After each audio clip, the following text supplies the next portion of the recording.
cuáles son algunas de las técnicas que nos ayuden a comprender para poder recoger información.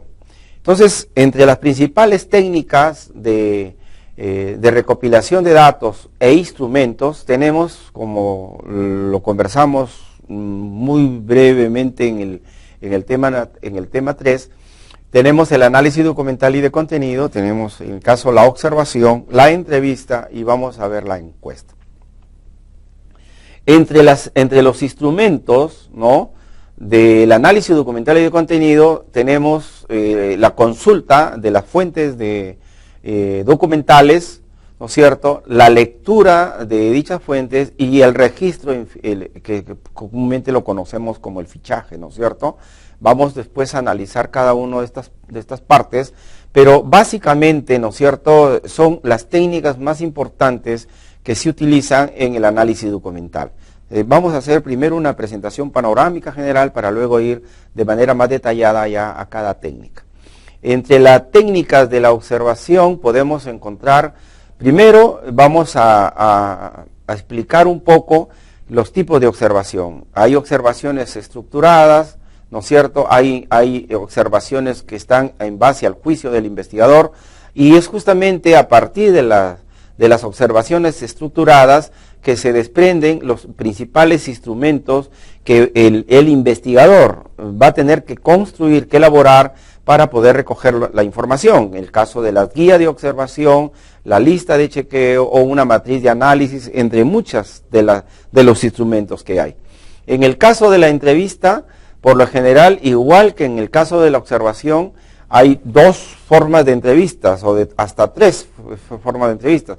Las estructuradas, las semiestructuradas y aquellas que son abiertas o totalmente no estructuradas por ningún sentido.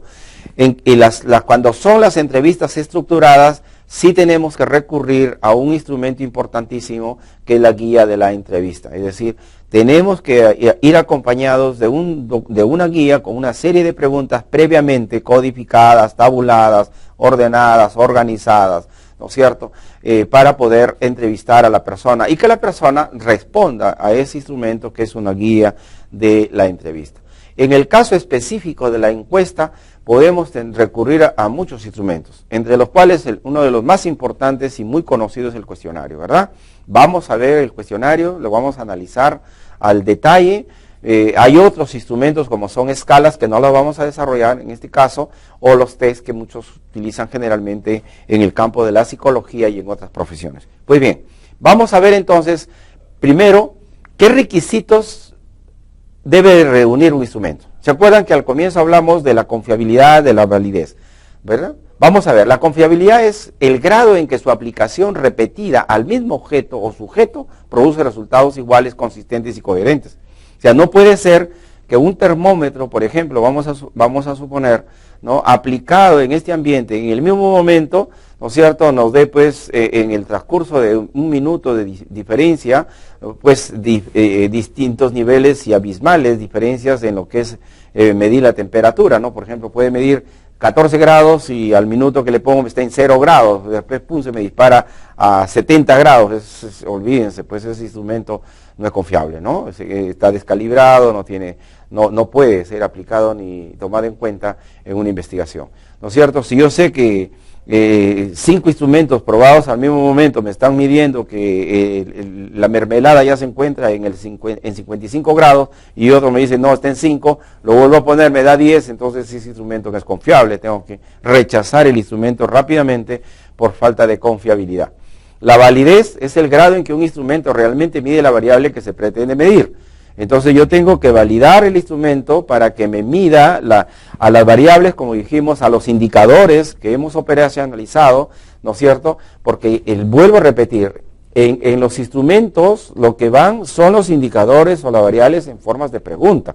Por lo tanto, eso no puede haber un desfase a la hora de hacer el instrumento. Yo no puedo preguntar o hacer preguntas de lo que no está en mi investigación. O sea, de una variable que no es parte de la investigación o de un indicador que no me ayuda ¿qué le digo? Pues a validar, a medir, a observar de manera más empírica a una variable más general, ¿no es cierto? Entonces, lo importante es que el grado del instrumento, mida la variable que se pretende medir, la validez de contenido, o sea, que las preguntas estén en relación a lo que yo quiero obtener, al dato que quiero obtener, a la información que quiero obtener, a la evidencia relacionada con el criterio, es decir, una evidencia relacionada con el constructo. El constructo son los conceptos teóricos que nosotros tenemos del indicador o de la variable, y si realmente mide lo que define a ese indicador o a esa variable, sus dimensiones, sus puntuaciones, ¿ven? Entonces, eso es importante. Y finalmente, la objetividad. Es el grado en que el instrumento es permeable a la influencia de los sesgos, ¿no es cierto? Y tendencias de los investigadores que lo administran, califican e interpretan. O sea, garantizar la mayor objetividad posible, que no predomine la subjetividad del investigador. Es decir, que el investigador busque a la fuerza, ¿no es cierto?, de manera subjetiva, obtener información para a la fuerza poder validar y confirmar de repente que la hipótesis que él formuló previamente es válida y es buena, ¿no? O sea, y que no la rechace la realidad. Entonces, ese sesgo hay que sacarlo, ¿no es cierto? O sea, uno tiene que ser lo más objetivo posible. Y si en el supuesto caso que a través del instrumento y los datos que nosotros recogemos, la realidad nos dice que nos rechaza la hipótesis, bueno, no nos queda otra alternativa que volver a revisar toda la investigación y, si es posible, replantear otra vez el problema, reformular otra vez también la hipótesis y otra vez el proceso de investigación. Eso es lo más honesto en un investigador o en un equipo de investigadores. Lo otro es engañar, estafarse a sí mismo, mentir, ¿no es cierto?, es transgiversar la información, en otras palabras, con tal de lograr, ¿no?, que lo que yo estaba afirmando en un primer momento es verdadero, ¿no es cierto?, cuando en realidad es falso, ¿no? Entonces, los requisitos de un instrumento son importantes. Y sobre todo en esta parte es fundamental tener presente que a veces es recomendable, ¿no?, someterlo a consulta de algunas personas expertas en el tema, especialistas en estos menesteres, para que nos den su opinión de confiabilidad, de validez y de objetividad, sobre todo, ¿no? Entonces ellos nos validan el instrumento, van a decir, perfecto, está bien, o nos pueden sugerir cambios, o nos pueden sugerir modificaciones, y muy bien. Entonces ese requisito es bueno, porque eso al final va entre el documento que nosotros vamos a informar al final, y eso también va a favor del investigador o del grupo de investigadores, ¿no? Se hizo consultas con tales especialistas, con tales expertos, ¿no?, etcétera, etcétera, ¿no? Eso es importante. Dijimos entonces que una de las técnicas es el análisis documental y de contenido. ¿Qué perseguimos nosotros con el análisis documental y de contenido? El análisis cubre desde la identificación externa o descripción física del documento, a través de sus elementos formales. ¿Por qué nos interesa hacer un análisis documental? Primero, porque me interesa saber quién es el autor, ¿ven? Si ese autor tiene algún prestigio, es interesante saberlo eso. ¿Quién es el autor? ¿Es una persona conocida? ¿Es una persona desconocida? ¿Es una persona que tiene un prestigio nacional, internacional? Por ejemplo, si yo voy a consultar para hacer un trabajo sobre la informalidad en el Perú, por ejemplo, y consulto la obra de Hernández de Soto sobre el otro sendero, pues Hernández de Soto, ¿quién no lo conoce? Es un economista de alto nivel, de un prestigio nacional, internacional, incluso mundial, ¿no es cierto? El título de la editorial es importante, ¿no es cierto? El título del tema, ¿no? Por ejemplo, en este caso vamos a consultar, por ejemplo, un tema que esté vinculado a la administración general, ¿no? Y el título del tema es Administración General y el autor es Chavenato, por ejemplo, ni hablar, ¿no es cierto? ¿Quién puede dudar de ese autor, ¿no es cierto? Cuando tiene pues casi, si no me equivoco, ya está en la 11ª edición de su libro, ¿no? Entonces, eso es importante. La editorial también es importantísima, saber qué editorial es la que ha respaldado o respalda la publicación. Pues si la editorial, por ejemplo, es Azángaro, hay que pensarlo 20 veces. Pero si la editorial, por ejemplo, es Gran Gil, pues es otra cosa, ¿no es cierto? Entonces tenemos que saber eso, ¿no? O si no lo tiene, si no tiene autor, no tiene título, no tiene editorial, ni hablar. Igual es el nombre de la revista, porque también sabemos Por ejemplo, si la revista la está editando, por ejemplo, el capítulo de ingenieros, agrónomos, o el capítulo de ingenieros veterinarios, o zootecnistas, o médicos veterinarios, perdón, o el colegio médico, eso es importante, ¿no? Es importante ver eso, ¿no? O si está emitiendo, por ejemplo, la revista como nombre, está vinculada, por ejemplo, al comité de productores de papa de la región o a nivel nacional, entonces es otra cosa. El año de publicación es fundamental. Si yo estoy haciendo una investigación que tiene que ser lo más actualizada posible, pues no es igual consultar un trabajo sobre el mismo tema, ¿no?, en el año 2009, 2010 a uno del año 1980, ¿no es cierto? En términos de datos estadísticos incluso está desfasado, ¿no? Entonces son libros que ya no tienen vigencia, ¿no? Entonces eso es importante.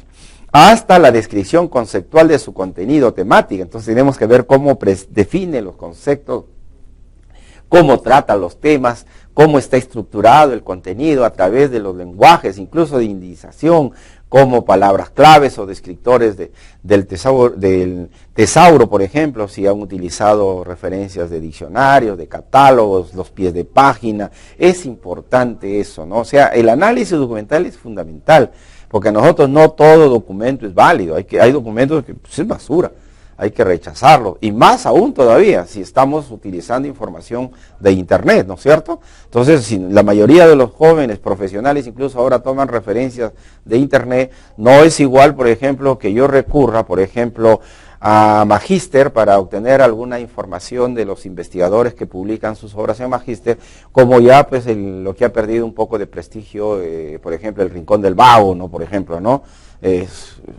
Hay algunas fuentes donde hay información mucho más seria, más rica que el Rincón del Vago, ¿no? Entonces, por eso el Vago es Rincón del Vago, ¿no? Entonces, esas cosas uno tiene que tenerlas bien claras para hacer el análisis documental. No es igual, por ejemplo, leer el Comercio, por ejemplo, si es que yo quiero obtener información a Depor, ¿no? Porque en Depor yo voy a encontrar información eminentemente deportiva, pero en el Comercio voy a encontrar la información, de repente artículos, ¿no?, que me interesan a mí hasta en campo profesional. Por ejemplo, el concepto de indización se identifican con el análisis del contenido en la medida que dichos lenguajes se utilizan para elaborar los índices, por ejemplo, temáticos, por los que se recupera la información. Es importante también analizar, por ejemplo, cómo está estructurado el índice de contenido, o sea, cómo tratan los temas, ¿no?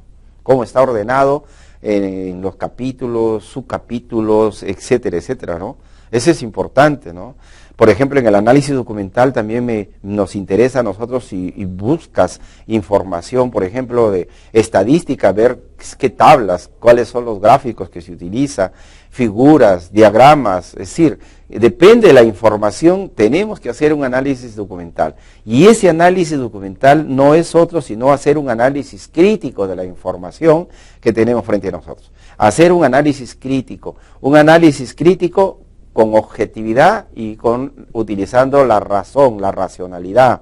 Es decir, la persona, todo investigador, toda persona, no es cuestión de agarrar al primero que uno consulta o al primero que uno escucha, ya uno se queda con esa opinión.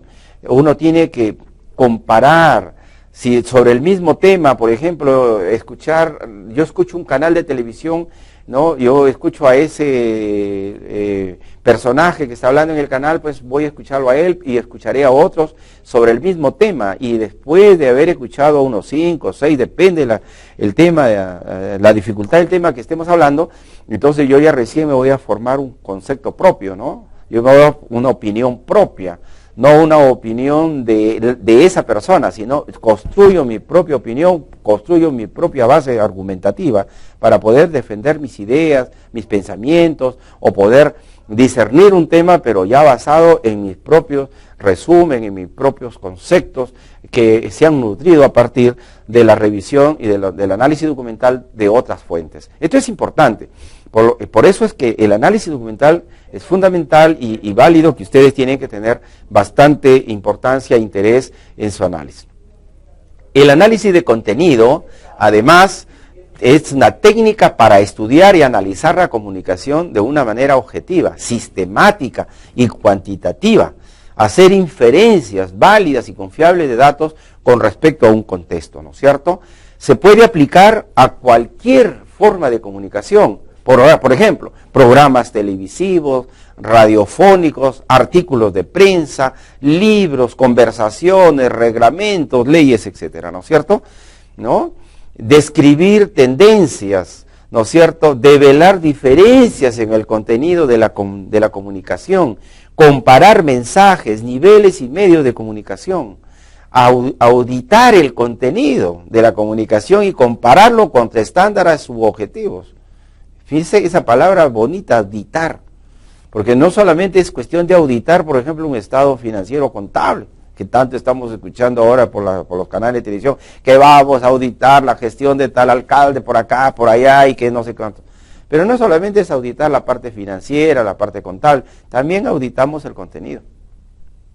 Entonces, auditar el contenido de una comunicación es importantísimo para poderlo comparar contra estándares u objetivos, y eso tenemos que manejarlo bien. Medir la claridad del mensaje. El mensaje está redactado en el lenguaje adecuado, en los términos adecuados, realmente dice lo que debe decir, transmite la idea principal o secundaria que debe de inferirse a partir del mensaje. Entonces es importante eso, ¿no? Es un mensaje, por ejemplo, imparcial, o es un mensaje parcializado de repente a una tendencia política, a una tendencia sesgada hacia un determinado grupo, a una determinada idea, etcétera, etcétera, ¿no?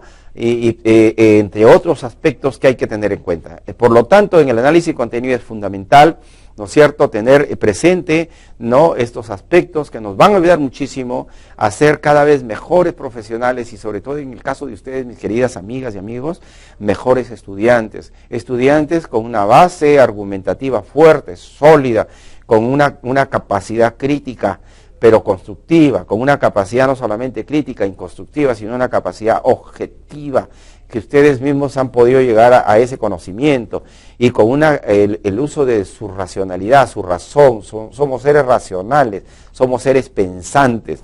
Ya dejemos de lado, por ejemplo, esos aspectos en los cuales es común ver a los equipos de los jóvenes que trabajan en equipos de trabajo, de investigación o de otro tipo de trabajos, donde lo fácil es lo que hace el desconocimiento del alumno. Por ejemplo, estoy de acuerdo contigo. En lo que él ha propuesto estoy de acuerdo. No, pues así no es la cosa. Tenemos que discutir, ser críticos, porque tú también eres una persona pensante, también tienes ideas, por lo tanto aporta tu idea, fundamenta tu idea, pero para eso argumenta esa idea, y para eso tienes que recurrir a las fuentes de contenido, al análisis de contenido, para que tú tengas también una capacidad de poder decir, sí, estoy de acuerdo, pero me parece que podemos agregar esto, este otro, o podemos quitar esto, o me parece que no está bien por esto y por otro. Entonces, de esa discusión entre un análisis de contenido, entre personas que conocen el tema, que has conocido, entonces vamos a llegar a tener una riqueza de conocimiento que va a favorecer no solamente a ti como persona, sino al equipo en general, ¿no es cierto? Eso es fundamental. La observación, como técnica, sabemos que es un proceso de observar, ¿no? Reconocer y registrar el comportamiento. Entonces, a través de la observación nos permite a nosotros observar y registrar el comportamiento, conductas, de hechos, personas y objetos, ¿no? Vamos a ver eso en su momento. Tiene lugar en situaciones de la vida ordinaria o también en mercados, laboratorios, bancos, ¿no es cierto? En la vida ordinaria, por ejemplo, ¿cómo no vamos a observar? Nosotros desde que subimos a una combi, un micro, vamos observando todo lo que pasa en los conductores, ¿no? El conductor irresponsable, el chofer, por ejemplo, que ya sale es aquel que busca, pues, matar a alguien, chocar a alguien, o por ejemplo el estado del vehículo, ¿no?, que es un vehículo en el cual uno está y estás que absorbes monóxido de carbono por todo lado, ¿no? Estás observando, por ejemplo, cómo está el tráfico por donde va el bus, el estado de las calles, el estado de los semáforos, las señalizaciones. O sea, estamos observando, ¿no? Estamos oyendo, ¿no? Estamos utilizando a través de la observación el sentido del oído, estamos viendo, estamos utilizando el sentido de la visión, estamos mirando, estamos olfateando, oliendo, ¿no es cierto? Estamos utilizando el sentido del olfato, estamos degustando, probando el sabor de un producto, estamos entonces utilizando el gusto y estamos palpando lo duro o blando de algo, ¿no es cierto? Estamos utilizando el sentido del tacto. Por lo tanto, en la observación utilizamos todos los sentidos en un proceso mental con la finalidad de construir una imagen mental, ¿no es cierto? Observamos algo, un objeto, yo tengo una idea de un objeto, pero cuando ya lo observo utilizando todos los sentidos y una intención de observación, la imagen mental que yo tenía de este objeto hoy, con la observación voy a tener otra imagen, como vamos a ver después. Por lo tanto, en resumen, en la observación se requiere el uso de todos los sentidos para captar los ambientes y sus actores. El rechazo a un determinado producto, conflictos, aceptación o rechazo, ¿no? Por ejemplo, ¿por qué las personas prefieren determinado producto? ¿No? O, por ejemplo, observamos la actitud de la conducta de una persona cuando entra a un banco, ¿no? Si va a robar o no robar, lo podemos observar a través de una cámara, lo podemos observar a través de personas que están ubicadas en puntos claves estratégicos, puede utilizar espejos, podemos, etcétera, etcétera, ¿no? Entonces, hay formas de observar. La observación, entonces, podemos hacerla de las siguientes formas. La observación propia, por ejemplo, donde el sujeto y el objeto son los mismos. Yo me puedo observar a mí mismo. Yo soy sujeto y soy objeto de observación. ¿Qué cosa quiero observar como objeto de mi persona? Quiero observar mis fortalezas, quiero observar mis debilidades que puedo tener, las oportunidades, ¿no es cierto?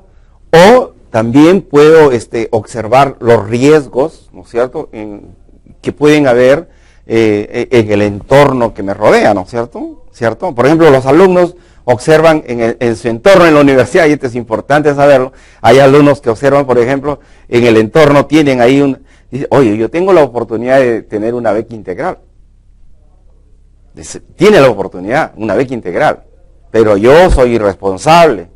Yo no cumplo con mis trabajos, soy un alumno que no estudia, mis calificaciones son bajas, entonces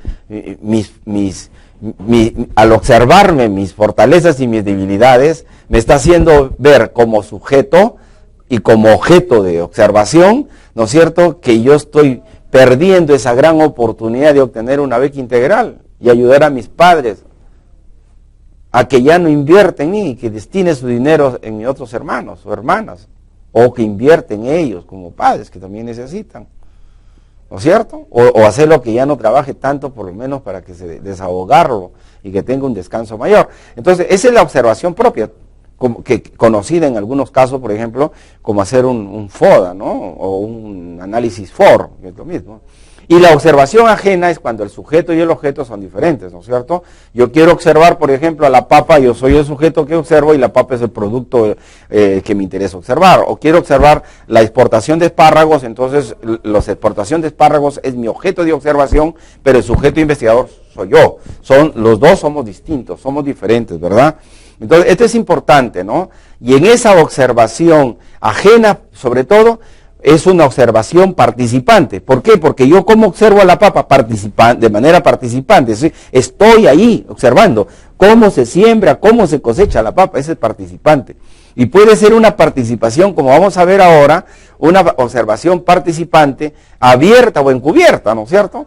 La observación participante abierta es que el agricultor, que es el dueño de esa parcela, sabe que yo lo voy a observar y que voy a observar su proceso de cómo cosecha o cómo clasifica su semilla de papa. Entonces, él sabe que yo soy el observador, sabe que yo estoy observándolo.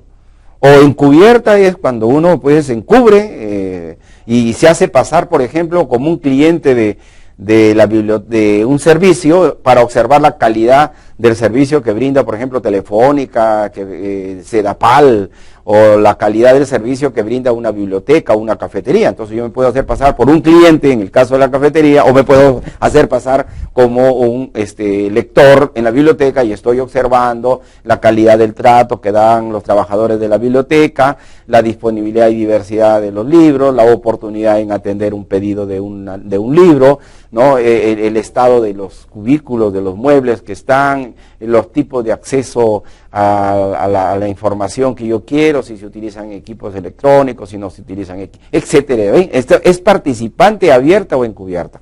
Entonces eso es clave, porque a la hora de utilizar esta técnica y para construir un instrumento, por ejemplo, una guía de observación, yo tengo que estar claro que la guía de observación, la forma de observar, va a ser encubierta o va a ser abierta. Si es abierta, entonces no hay problema, puedo utilizar mejor una lista de cotejo. ¿Por qué? Porque yo voy a observar, por ejemplo, el estado de un almacén de una planta, por ejemplo, ¿no?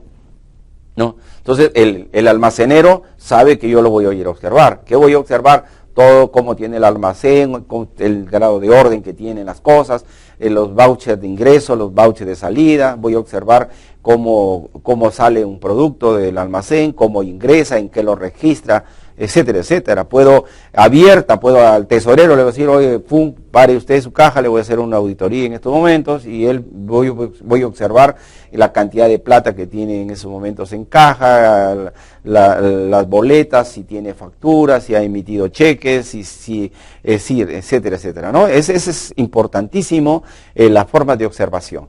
Y la observación no participante, ¿no? Ajena, es cuando uno no está pues directamente involucrado en el proceso de observación, ¿verdad? Yo, la observación participante, por ejemplo, no participo de manera directa del partido que se está jugando, el clásico Alianza U, por ejemplo, ¿no? Los que somos hinchas de Alianza, o los que somos hinchas de la U, por decir un ejemplo, ¿no? Podemos observar de manera participante, estamos en el estadio, hemos vivido la emoción de los goles, de la bronca que se hay entre los jugadores, ¿no es cierto?, de cómo se comporta nuestro amigo Costas, por ejemplo, ¿no? Los nervios a la hora del partido, cómo se comportan las barras, estamos ahí viviendo, es participante, ¿no es cierto? No participante es cuando yo lo veo a través de la televisión, ¿no? No participo de ese momento del partido, no estoy dentro del estadio, no estoy ahí viviendo las emociones de manera directa en el estadio, sino me siento tranquilo en mi casa y lo observo a través de la televisión y observo a través de lo que narran pues las personas encargadas de los partidos, que generalmente muchos de ellos a veces dan ganas de apagarlo porque hablan cada pachotada o dicen cada cosa, que dan ganas de ir al estadio y decirle, oye, esto, mandarlo, ponerlos a que vayan al colegio, porque a veces hablan cada cosa que, en fin. Entonces, no participante, ¿no es cierto? O sea, lo no participante es cuando nosotros utilizamos la información que ha sido observada por otros de manera participante y nosotros utilizamos esa información, un video, una grabación, etcétera, etcétera, ¿no? Una foto que ha sido tomada por otras personas, ¿no es cierto? Podemos también utilizar un mapa, un diagrama, etcétera, etcétera. Por ejemplo, en este caso vamos a hacer una observación a una cafetería.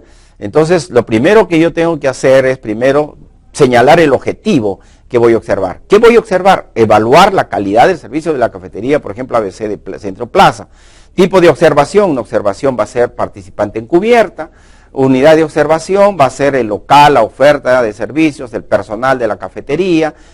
El papel de los observadores también tenemos que definirlo. Y finalmente, podemos determinar, operacionalizamos la variable calidad del servicio de la cafetería y vemos ahí los indicadores: diversidad de la oferta, presentación de la oferta, limpieza del área del local, con los procedimientos. ¿Qué vamos a observar de la diversidad de la oferta? La cantidad de platos, sándwiches, jugos, etcétera. ¿A qué hora lo vamos a observar? Igual la presentación de la oferta, procedimientos, ¿qué vamos a observar y a qué horas? La limpieza, ¿qué vamos a observar y a qué horas? Y bueno, y luego, ¿cómo calificamos lo que estamos observando? La calificación de la observación es interesante porque vamos a ver si es excelente, buena, regular, mala o pésima, ¿no? La calificación. ¿Ya? Perfecto. Entonces, podemos nosotros, en base a eso, poder saber lo que estamos nosotros observando. Y finalmente, en base a la operacionalización de la variable calidad del servicio, ¿no? Podemos, ven, al final tener ya el instrumento, la guía de observación. Ese es el instrumento, ven. Por eso les repito de nuevo, si nosotros no operacionalizamos la variable, si nosotros no tenemos los indicadores que nos ayuden a observar y medir el comportamiento de la variable, no vamos a poder construir el instrumento. Por eso hemos tenido primero que operacionalizar la variable calidad del servicio de la cafetería, ver qué indicadores son los que vamos a poder observar, ¿no es cierto? ¿Cuál es el procedimiento que vamos a seguir para observar esos indicadores y cómo los vamos a medir? Entonces, cuando nosotros ya construimos el instrumento, como estamos viendo, ya tenemos ahí, ven, el indicador y tenemos también lo que vamos a observar, cantidad de platos, ¿no es cierto? Tipos de sándwiches, a la hora que vamos a observar, y ahí vamos a poner excelente, bueno, malo, o sea, ¿no? Depende cómo nos hayamos puesto, ¿no? La excelente, la E, etcétera, etcétera. Ese es el instrumento, ¿correcto? En cambio, la encuesta es el método de recolección de datos acerca de hechos objetivos. Ya la encuesta es un método de recopilación de datos acerca de hechos objetivos, opiniones, conocimientos, basado en una interacción directa, que es la entrevista, o indirecta, es el cuestionario, ¿cierto? Si yo me voy por el lado de la observación directa, voy a hacer una entrevista, o indirecta es el cuestionario. ¿Por qué? Porque el cuestionario lo va a llenar la propia persona. La entrevista, yo estoy haciendo la entrevista y a la vez voy llenando también la guía de la entrevista, puede darse. Si el encuestador es el que pregunta y escribe la respuesta, entonces se llama cédula de entrevista, ¿no? Entonces, esas cosas tenemos que saber. Si la persona misma escribe la respuesta, se tratará de un cuestionario. Bien, vamos a hablar por ahora del cuestionario. ¿Qué es el cuestionario? Es un instrumento compuesto por un conjunto de preguntas respecto a una o más variables y hoy indicadores a medir, que se aplica al universo, ya sea al universo o a una muestra de las unidades de análisis, sobre todo a escala masiva. El cuestionario, por lo tanto, involucra una serie de preguntas. Las preguntas, el tipo de preguntas, por ejemplo, que podemos hacer en el cuestionario, de acuerdo al grado de libertad que le queremos dar a la persona que va a responder, pueden ser cerradas, o pueden ser abiertas, o pueden ser mixtas. Las preguntas cerradas, como vamos a ver, las tenemos nosotros que preparar, porque la pregunta cerrada de antemano ya lleva la respuesta. En cambio, la abierta no. Construimos la pregunta abierta, pero la respuesta no sabemos cuál va a ser, porque es abierta, no hay cortapisas. Y la mixta involucra combinar una pregunta cerrada con una pregunta abierta. ¿Y qué preguntas cerradas, abiertas o mixtas podemos hacer? De acuerdo a la función que van a cumplir en el cuestionario, ¿verdad? Entonces puede ser, si son de contenido, nos interesa que las preguntas cerradas, abiertas y mixtas sean nos den la opinión de algo, entonces tienen que hacerse las preguntas de opinión. Si nosotros queremos que la persona nos dé información, entonces las preguntas cerradas, abiertas o mixtas tienen que hacerse para obtener información. O si queremos obtener conocimientos, tiene que ser que nos provea conocimientos. De expresión de sentimientos, sensitivas, de antecedentes o de simulación. Y además, podemos incluir preguntas de filtro, que son aquellas preguntas que nos ayudan a nosotros poder saber si la persona a la que vamos a aplicar el cuestionario realmente es la persona o no es la persona indicada para que nos responda y resuelva ese cuestionario. Entonces, antes de que perdamos el tiempo, ¿no es cierto?, introducimos una pregunta de filtro, ¿no? Y si la persona no es la indicada, suspendemos la aplicación del cuestionario, ¿correcto? Porque estamos ante una persona que nos va a dar basura de información porque no es la persona indicada, no conoce nada de ello, ¿para qué lo vamos a aplicar? Y la pregunta de control son aquellas preguntas que se hacen cada cierto espacio de preguntas normales, con la finalidad de constatar de que lo que nos está diciendo es verdadero o es falso, o nos está mintiendo, ¿no? Entonces, eso nos ayudaría también, o lo validamos al instrumento, o solamente validamos algunas preguntas y anulamos otras, o también decidimos anular todo el cuestionario porque no tiene validez, ¿no es cierto? Por lo tanto, ven, rápidamente vamos a observar. Las preguntas cerradas pueden ser diversas, depende el indicador, la variable. Por ejemplo, si me interesa saber si la persona estudia actualmente, las respuestas cerradas serían 2, sí o no. O sea, no tiene otra alternativa, por eso se llama pregunta cerrada dicotómica, donde hay solo 2 respuestas.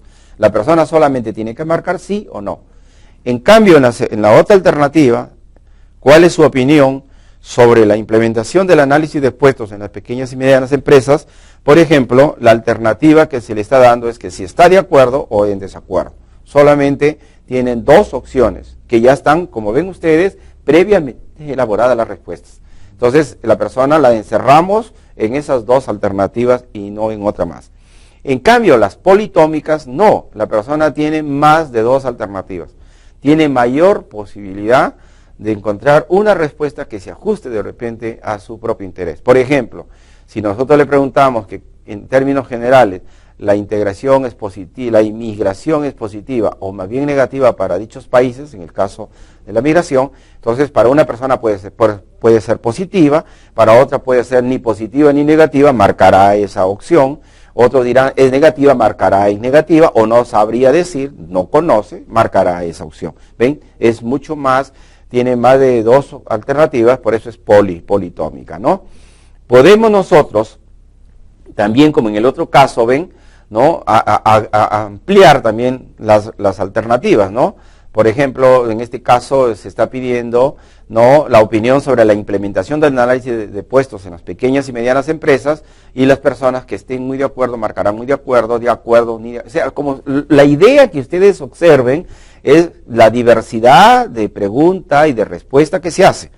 No es solamente que algunos piensan que en todos los casos sí, no, sí, no, sí, no, de acuerdo, en desacuerdo. Yo puedo ser de acuerdo, en desacuerdo, pero a la persona la encierro. Quiero darle mayor opción de respuesta, lo puedo hacer politómica. Muy de acuerdo, ni de, es más que de acuerdo o desacuerdo. Es como decir, la persona, casada o soltero, entonces la persona que es conviviente, ¿a dónde se va a poner? Se mete a los solteros. En cambio, si yo le digo viudo, divorciado, conviviente, casada, ya tiene más opción, ¿verdad? Entonces, en cambio, las preguntas abiertas no se delimitan de antemano las alternativas de respuesta. Las entrevistas contestan las preguntas propias con sus propias palabras. En teoría es infinito, ¿no? Por ejemplo, vemos ahí una serie de preguntas abiertas, ¿ven?, donde no hay las alternativas de respuesta previamente elaboradas. La respuesta las va a dar la persona que estamos aplicándole el cuestionario. Las preguntas mixtas es la combinación de una pregunta cerrada con una pregunta abierta. Generalmente nos interesa complementar el por qué está de acuerdo o por qué no está de acuerdo, ¿no es cierto? Etcétera, etcétera, etcétera, ¿no? Y las preguntas, ¿no?, de acuerdo al contenido, es importante a las variables que reflejan las hipótesis de investigación, ¿no? Estas pueden ser en base a la opinión de expertos o de información que son los protagonistas. Con esto podemos nosotros ir cerrando en el sentido de que es importante tener en cuenta algunas reglas básicas que nos ayuden a tener en cuenta para elaborar un cuestionario, ¿no? Como hemos visto, igual que lo vimos en el caso de la observación, ¿no? Tenemos que precisar la hipótesis, las variables y las unidades de observación. Tenemos que partir de la definición operacional de las variables. Las preguntas deben estar relacionadas con los indicadores, determinar los niveles de medición y categorías en los que se agrupan los datos. En la formulación de las preguntas, tener en cuenta el tipo de preguntas, su contenido y el orden de las mismas, y elaboramos el cuestionario. Con eso nosotros, y finalmente aplicamos una prueba piloto que es necesaria. Entonces, ahí podemos ver una serie de ejemplos que lo tienen ustedes en su manual, y esto es bueno que lo repasen, de ejemplos cómo a partir de la operacionalización de las variables nos llega a construir los indicadores, ¿no es cierto? Y finalmente la entrevista ya es, como sabemos, es un diálogo entre dos o más personas, donde vamos a aplicar una entrevista. La entrevista, por lo general, no solamente se va a hacer en el diálogo entre dos o más personas, y consiste solamente en hacer, como vamos a observar, ¿no?, un instrumento, ¿ven?, como estamos observando, un instrumento con preguntas abiertas. La entrevista generalmente se hace a expertos, a personas que conocen el tema, para que nos respondan de manera abierta, sin límites, las respuestas o la información que nosotros necesitamos conocer.